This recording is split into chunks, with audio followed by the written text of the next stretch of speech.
Hi there! Today I have a Nissan Tiana J32 with extreme or severe mineral buildup. Some people call it water stains, watermarks, water spots, wherever you are. Basically it's on the rear glass here, and I'm planning to show you how to remove it today. But I'm not going to go all technical on how it actually come about. If there's anything you need to know, you just need to know that you should wash your car at least once a week. This car here has probably been, neglected for months, for years. Therefore, you get watermarks like these. 5 years ago, I actually I shared a video on how to remove these stains using a more, what we call a traditional method. Put mineral powders on the paintwork, put mineral powders on the glass, spray some water, scrub it, polish it. Alright, so that's a more traditional method whereby it's good, but if you have too much water, it's gonna be like you're not working it enough. If there's too little water, you might scratch the glass. So today, I'll be using a different product. I'll be using a glass polish abrasive. It's our 04A. It's pre-mixed. It has cerium oxide and it has mineral dissolvers. So what it does is sort of like dissolve the mineral buildup a bit, and then the abrasive will just abrade it away. So without further ado, let's get some glass polished. Okay, so step one, like in everything else, just wash to remove loose dirt, loose, sand, stone, whatever, any unwanted stuff you don't want when you polish the glass. So give it a good wash and rinse. Step number two, after washing, before you dry, just give it a good play. Now basically trying to pick up whatever bonded contaminants that are on the glass. I don't know if you can really see it, there's some stuff there, but well, if it's something really hard and we didn't take it out by claying or washing when we polish, we might actually cause some unwanted scratches. So yeah, just give it a good play. Alright, and then you want to dry the glass. Step number three. When you're polishing glass, you're not polishing paint, so you want to tape off the paint so that when you polish the glass, it doesn't hit the paint. And this part, especially this part here, you would definitely want to close it off, because if the pad hits,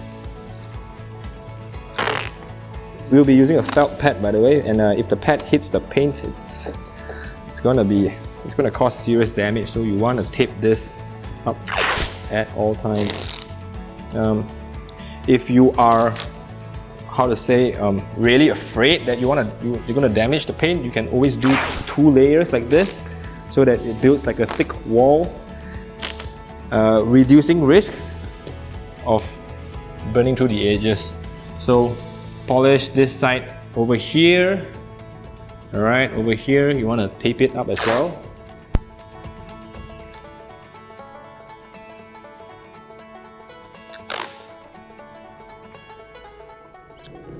So basically, around the glass, you have rubber trims, you have chrome, you want to cover them up. Okay, step number 4 is polishing.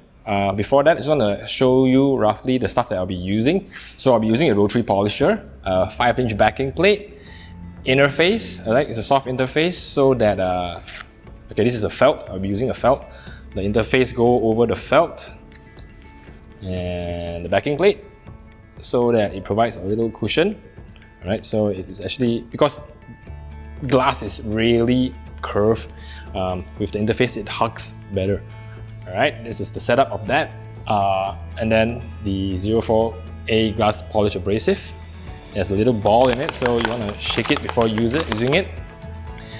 I also have a handheld felt block which I would use to work the corners, and basically that's the polishing stuff that I'll be doing. After removing all the water stains and the mineral buildup, I will then coat it with a glass coating to give it back, to recondition it, give it back its hydrophobic feature.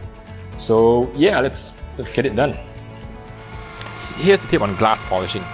It doesn't really heat up that fast as compared to paint, and it's quite impossible to burn through glass via rotary polisher.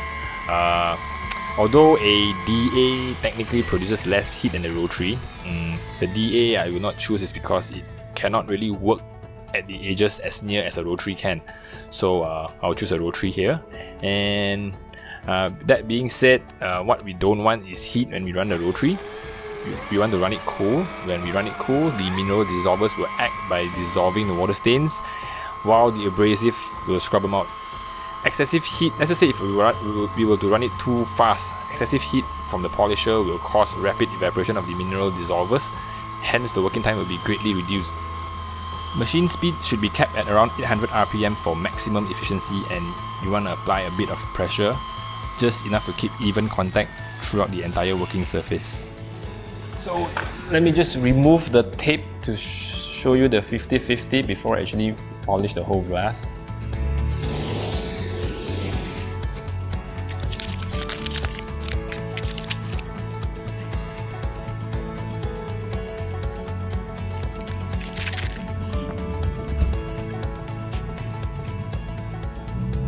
So on the sides here, I would use this later to remove the sides. All right, as I will go to the edges as much as possible with the rotary, and yeah, looks like I've got some work to do tonight.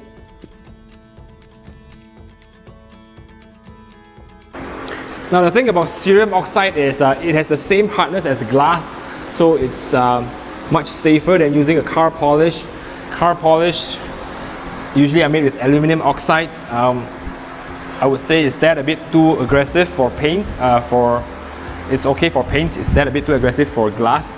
So if you're working on glass, you should use a glass polishing product.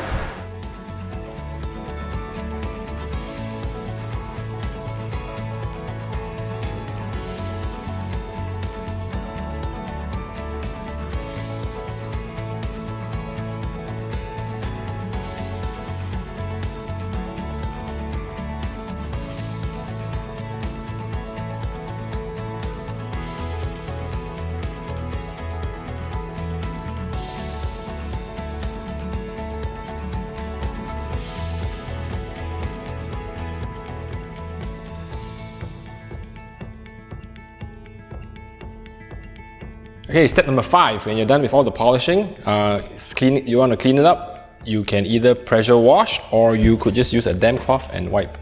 Well, do note that the glass is now at a very, I would say, hydrophilic state.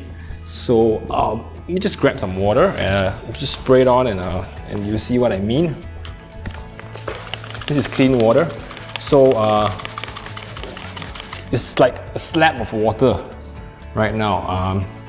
I wouldn't say it's good. This is not what glass should be, but this shows that the glass is very, very clean, and there's no water spots, no contaminants. Perfect for the next step, which I would then go into. Okay, let me just clean up this whole part. Alright, so now I will proceed to applying the coating. I will apply half and I'll show you what I mean. Yeah, so I'll be using the 04 glass coating, the cotton applicator that comes along with it, and a holder so that I can just hold it like this and just apply. Alright, so there isn't really too much trick about this, just apply enough product.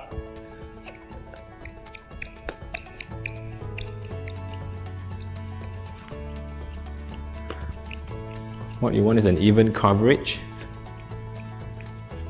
Alright, coatings have not changed since our last video.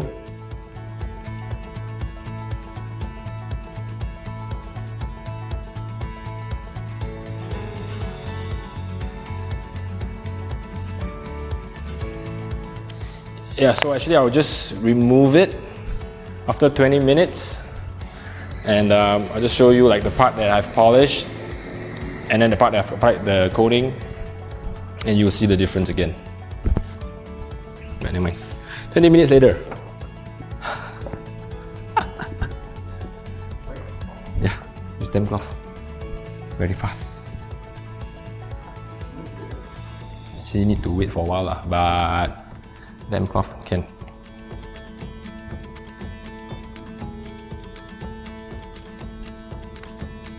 Okay.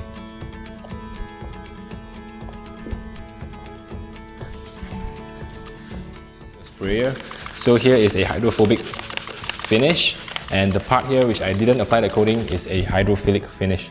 Alright, so this is just polished, not coated, no water spots, no hydrophobic. This one is coated with the hydrophobic effect. It's essential because with this, actually the vision is, I know it's sort of like you don't get a clear vision when you're driving, and you want it coated at all times after polishing. Okay, so there you go. Severe water stains gone with polishing with 04A, coated with 04. And yeah, basically that's all I want to show you today. It's pretty it. So there are a lot of methods to remove water stains. If you have a method unique to your own and if you want to share it, please leave it in the comment box. If you would like to show some before or after pictures that you have done in the past and you want to share it with us, you can share it on our Facebook. You can also put it in the comment box. We love to hear it out. And of course, if you like videos like this coming your way, remember to subscribe to our channel, and I'll see you next time.